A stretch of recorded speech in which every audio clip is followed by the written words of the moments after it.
Saudações, alunos da terceira série do ensino médio do estado do Paraná. Estamos começando mais uma aula de história.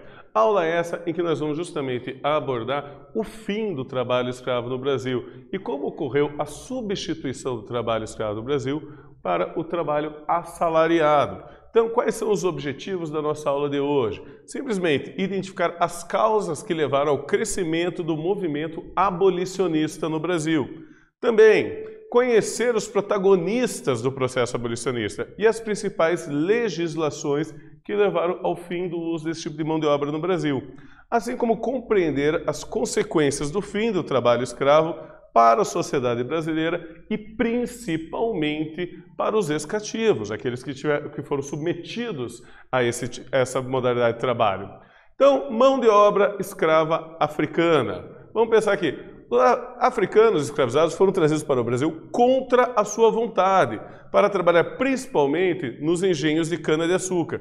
Porém, eles exerceram também várias outras atividades produtivas no Brasil. E isso foi um processo muito grande. Por muito tempo na história do Brasil, a mão de obra básica do Brasil, aquela que era importante, que era produtiva, era a mão de obra de pessoas que foram trazidas contra a sua vontade do continente africano para o Brasil. Como que esse fenômeno que a gente chama de diáspora africana influenciou na história das populações que formaram o Brasil? Quais foram as consequências que esse movimento, então, a vinda desse grande número de pessoas contra a sua vontade teve para a economia, para a sociedade, para a cultura? E lembrando que esses africanos foram trazidos do Brasil não para uma região específica, eles foram diluídos em todo o território brasileiro. Em alguns estados atualmente do Brasil, você tem uma proporção maior, em outros uma proporção menor, mas em todos você tem. Certo? Há ainda no Brasil trabalho análogo à escravidão. O que quer dizer esse termo análogo? Um trabalho que se aproxima, um trabalho que você possa comparar com o trabalho escravo? Pois bem, oficialmente a escravidão já acabou no Brasil, ela não existe. Porém, entre 1995 e 2016, foram libertados pelo Ministério do Trabalho 11.939 trabalhadores, em condição considerada análoga, considerada próxima à escravidão, principalmente em fazendas de cana-de-açúcar. Isso representa aí 22% dos trabalhadores libertados. Ou seja, veja que ainda na produção açucareira nacional contemporânea, o uso de mão de obra escrava ainda existe. Certo? Se nós formos analisar esse gráfico aqui, ele mostra, ó, 22% dos trabalhadores libertados vieram de cana-de-açúcar, 31% trabalhavam na pecuária, 18% em outras lavouras diversas. E aí nós temos outros ramos de trabalho que também acabaram aí sendo descobertos pelo Ministério do Trabalho. E uma estatística importante aqui, 32% desses trabalhadores escravos eram analfabetos. Ou seja, não sabiam nem ler, nem escrever. Como é que eles saberiam, então, os seus direitos trabalhistas, sem ter essa capacidade? Enquanto 39% só chegaram até a quarta série. Ou seja, muito possivelmente também não tinham grande intimidade, grande habilidade com a leitura e na discussão dos seus direitos, o que a lei permitiria a eles. Bom, vamos lembrar que o processo também de trabalho escravo não foi um processo pacífico. Houve grande resistência africana. Entre 1807 e 1835, ocorreram na Bahia mais de 20 revoltas e conspirações como forma de resistência. Os rituais religiosos africanos e o desenvolvimento da capoeira também foram ações de resistência. Era uma tentativa de manutenção da sua tradição, seus hábitos e sua cultura. Além do mais, fugas, organização de quilombos, compra de alforrias, processos na justiça procurando provar o direito à liberdade foram muito constantes e muito usados aí por parte da sociedade brasileira. Então você tinha clubes, por exemplo, que eles faziam vaquinhas, reunindo dinheiro para alforriar um escravo. Todo mês a gente consegue comprar um e libertar ele. E assim você também então você teve esse movimento de auxílio. Teve, mas você teve sempre o próprio movimento de resistência africana, cujo símbolo máximo aqui que a gente conhece, mais publicado, são os quilombos, entre outras práticas de rebeldia que foram perpetuadas por eles. Tá? E aí nós vamos ter o crescimento durante o segundo reinado do movimento abolicionista. Com o tempo, foi sendo desenvolvido no Brasil um movimento social, liderado por pessoas de diferentes etnias e condições sociais no combate à escravidão e na divulgação de ideias abolicionistas. E era um movimento bastante disperso na sociedade mesmo, não pegava um setor da sociedade. Nós temos aqui, por exemplo, o Joaquim Nabuco, que foi um grande abolicionista, e ele era uma pessoa branca, uma elite cultural, era um intelectual, inclusive foi embaixador do Império Brasileiro no estrangeiro. Nós temos Luiz Gama. Luiz Gama, ele foi vendido como escravo quando era criança, ele conseguiu provar judicialmente que a escravidão dele era ilegal. E depois ele passou a atuar como advogado e ele conseguiu libertar mais de 400 escravos justamente com o processo na justiça.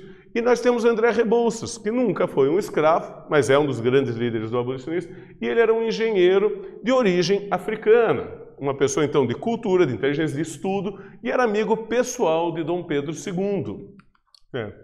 Então, como que isso vai acontecer? Você vai ter a pressão acontecendo dentro do Brasil por ramos da sociedade, mas você também passa a ter uma pressão internacional contra o Brasil, o que acaba criando no Brasil um isolamento político, de certa forma. A escravidão, ela passou paulatinamente a ser vista como uma vergonha para toda a humanidade. Muito desse pensamento vem através do movimento filosófico iluminista, que já pregava a ideia de todos somos iguais perante a lei.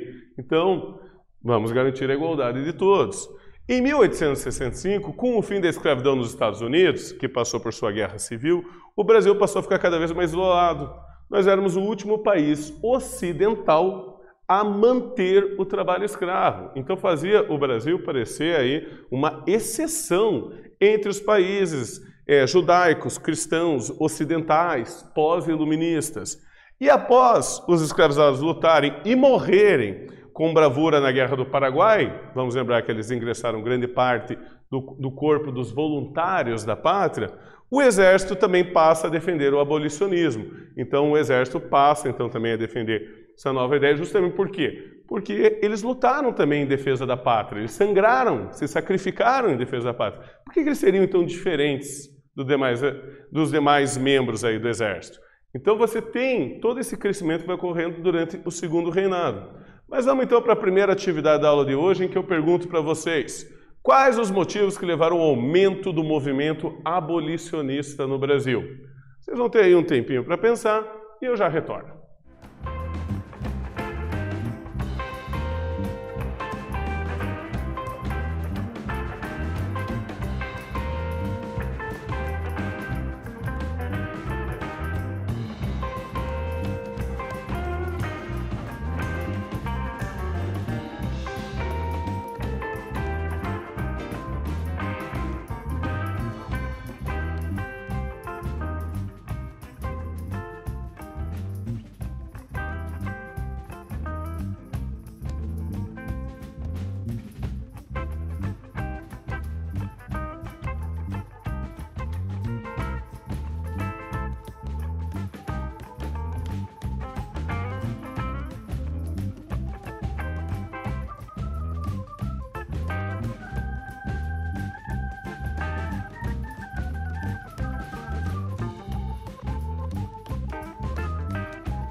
Então, alunos, conseguiram responder? Perguntei para vocês, quais os motivos que levaram ao aumento do movimento abolicionista no Brasil? E a sugestão de resposta aqui, pela pressão internacional e o isolamento do Brasil depois que os Estados Unidos aboliram a sua escravidão. a Guerra do Paraguai, após os escravizados lutarem e morrerem com bravura reconhecida pelo Exército Brasileiro. Então, isso levou a um crescimento interno também, justamente da questão abolicionista. Mas nós temos toda uma questão sobre a mão de obra. Tá? Vamos pensar nas reações da política. Com essas pressões diplomáticas e econômicas pela modernização do sistema de trabalho brasileiro, as elites econômicas propuseram uma abolição lenta e gradual do trabalho escravo no Brasil. O que eles objetivavam com isso, com essa abolição lenta e gradual? Justamente o objetivo deles estava em você justamente fazer um lento processo de substituição. Eles não acreditavam, e era um pensamento meio racista da época, se não totalmente, eles acreditavam que o escravo ele não trabalharia depois disso. E vamos lembrar que a essência do trabalho no Brasil, por muitos séculos, foi o trabalho escravo. Então, o que eles queriam? Então, já que a gente vai libertar, espera um pouco, enquanto eu vou trazendo outra fonte de trabalho para mim. No caso disso aí, você vai acabar tendo grande força a imigração europeia para o Brasil, muito marcante também na nossa história, que é um processo justamente de substituição da mão de obra, trocando a mão de obra escrava africana pela mão de obra assalariada europeia. E também, pessoal, essa elite econômica procurava poder, assim, uma lenta substituição da força de trabalho. E eles tinham uma outra questão. Vamos lembrar que os escravos, eles eram comprados. Então, todo o fazendeiro que era dono de escravo, ele gastou dinheiro com essa compra. É uma propriedade que ele tinha. E ele pretendia o quê? Ser indenizado. Quando era permitido, eu comprei. Agora você quer que eu liberte e eu não vou ganhar nada em troca? Então, essa era uma questão que para eles era bastante urgente, a indenização dos libertos. Então, esses elementos aconteciam na discussão que vai procurar aí justamente retardar e fazer a nossa abolição ocorrer de uma maneira mais lenta e gradual, e não de uma maneira radical.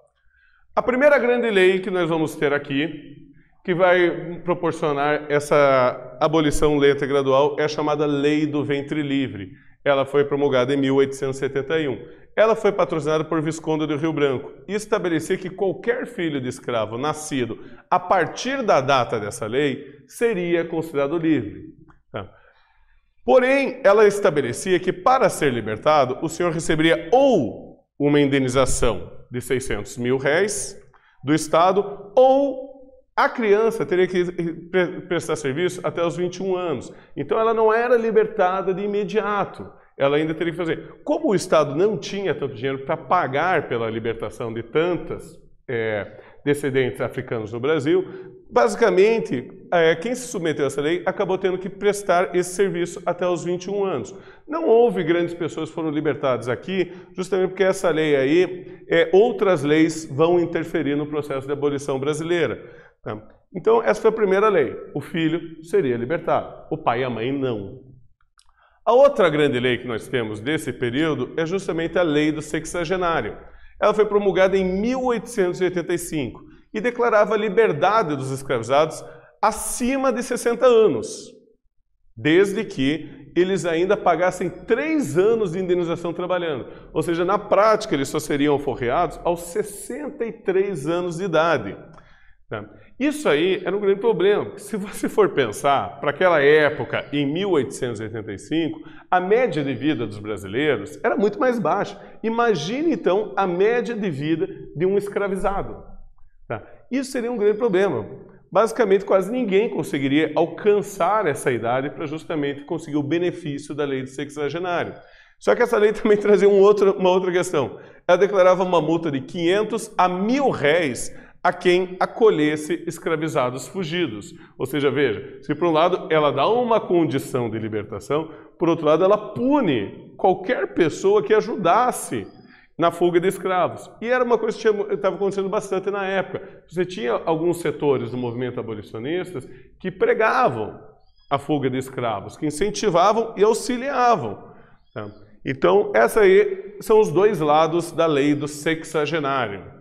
Mas vamos então para mais uma atividade da nossa aula de hoje, em que eu pergunto a vocês, o que a elite escravocrata brasileira pretendia com as leis do ventre livre e a lei do sexagenário?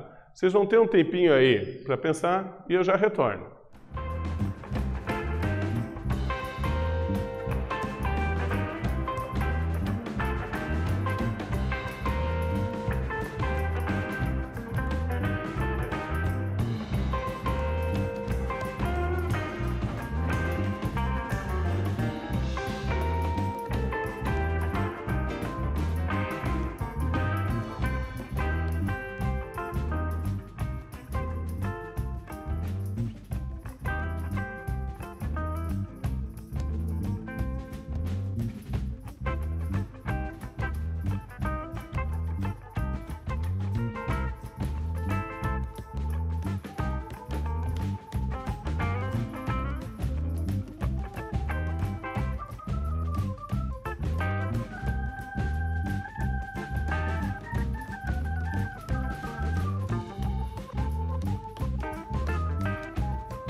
Então, alunos, conseguiram responder? Questionei. O que a elite escravocrata brasileira pretendia com as leis do ventre livre e do sexagenário? Resposta bastante simples.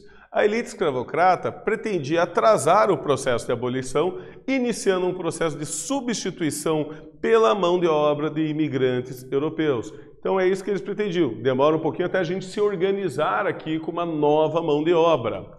Tá? E aí nós temos a célebre Lei Áurea, talvez a lei mais famosa da história brasileira. Pressionados no dia 8 de maio de 1888, o Parlamento do Brasil aprova a lei que declara extinta a escravidão no Brasil, sem indenização nem aos fazendeiros e sem indenização nem aos escravizados, ou seja, ela não indenizou ninguém, o que deixou os fazendeiros bastante bravos e também houve certas questões de discutir. Como assim? O cara trabalhou como escravo por tanto tempo e agora ele não recebe nada? Tá? A princesa Isabel sancionou a lei no dia 13 de maio de 1888. Por isso que celebra-se essa data até hoje. E o resultado? Bom, a Lei Áurea extinguiu o trabalho escravo no Brasil, porém grande parte dos fazendeiros escravistas, inconformados em não serem indenizados, questionaram a monarquia e passaram a aderir à República. Então aí a monarquia brasileira passa a perder um pilar importante que sustentava ela, que era justamente esses fazendeiros. Como eles não foram indenizados, eles passaram então a divulgar também ideias republicanas. Não é à toa que a abolição da escravidão no Brasil aconteceu em 1888 e a proclamação da República um ano depois. E a vida dos recém-libertos? Como que ficaram esses ex-cativos? Bom, em muitas áreas rurais, parte dos libertos permaneceram nas fazendas e negociaram com seus antigos donos salários, parcerias ou o direito a ter uma própria roça. Outra parte migrou para as cidades, onde era muito difícil conseguir um emprego estável para eles, e sendo que eles ainda tinham que competir com a mão de obra dos imigrantes europeus que chegavam aí no Brasil. Eles passaram, então, a serem marginalizados na cidade, morando geralmente em regiões periféricas das cidades brasileiras. E daí vem a questão que muita gente pergunta: há ou não racismo no Brasil? Bom, tem algo que a gente fala que é o racismo à brasileira, que é um racismo disfarçado, implícito e silencioso, e tornava a vida dos ex-escravizados muito difícil. Algumas pessoas vão alegar que não há racismo no Brasil. E por que eles alegam isso? Por um motivo bastante simples. Eles fazem uma comparação do Brasil com os Estados Unidos. E os dois tiveram desenvolvimento de práticas racistas diferentes. Que está aqui. Isso se deve ao fato de que no Brasil não foram aprovadas leis de segregação. Não é que nem nos Estados Unidos, em que foram aprovadas essas leis. Nos Estados Unidos você vai ter as chamadas leis Jim Crow, você vai ter a lei do One Single Drop, que são leis que estabeleciam o espaço para os descendentes africanos e o espaço para os brancos. Estabelecia tudo isso. No Brasil nunca houve uma lei disso. Mas, no entanto, socialmente os negros escravizados recebiam tratamento discriminatório e racializado. Era de acordo com a cor de pele, era mais ou menos definido. Então, o que acontece? O que acontece? Você vai ter justamente um racismo mais cultural, mais velado, em que as pessoas se incomodavam, as pessoas não deixavam, não contratavam aí por diante. Não havia uma lei que proibisse, mas não havia uma prática, não havia uma cultura que permitisse. Tá? Apesar disso, eles procuravam a sobrevivência, se organizando em grupos de lazer, clubes sociais e irmandades religiosas, o qual assim eles procuravam se autoajudar e manter a sua cultura, a sua família aí por diante. Então vamos para a última atividade da aula de hoje. Quais as diferenças sociais e raciais em que os libertos foram submetidos após a abolição no Brasil e nos Estados Unidos? Vocês têm um tempo aí para pensar? Eu já retorno.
Então, alunos, responderam? Eu perguntei aí, quais as diferenças sociais e raciais em que os libertos foram submetidos após a abolição no Brasil e nos Estados Unidos? Minha sugestão de resposta aqui. Nos Estados Unidos, houveram leis segregacionistas e raciais, as famosas leis Jim Crow. São várias leis, é um conjunto. Enquanto no Brasil não houveram leis, mas os ex-escravizados não tiveram as mesmas condições de vida e de emprego, como de exercer sua cultura e sua religião após aí a abolição da escravidão no Brasil. Mas então, pessoal, o que nós vimos nesta aula? Primeiro, as pressões nacionais e internacionais que o Império Brasileiro tinha pela abolição da escravidão. E depois, os principais líderes e estratégias dos abolicionistas na defesa de sua causa. Então, eu agradeço a todos vocês por mais essa aula e até a próxima.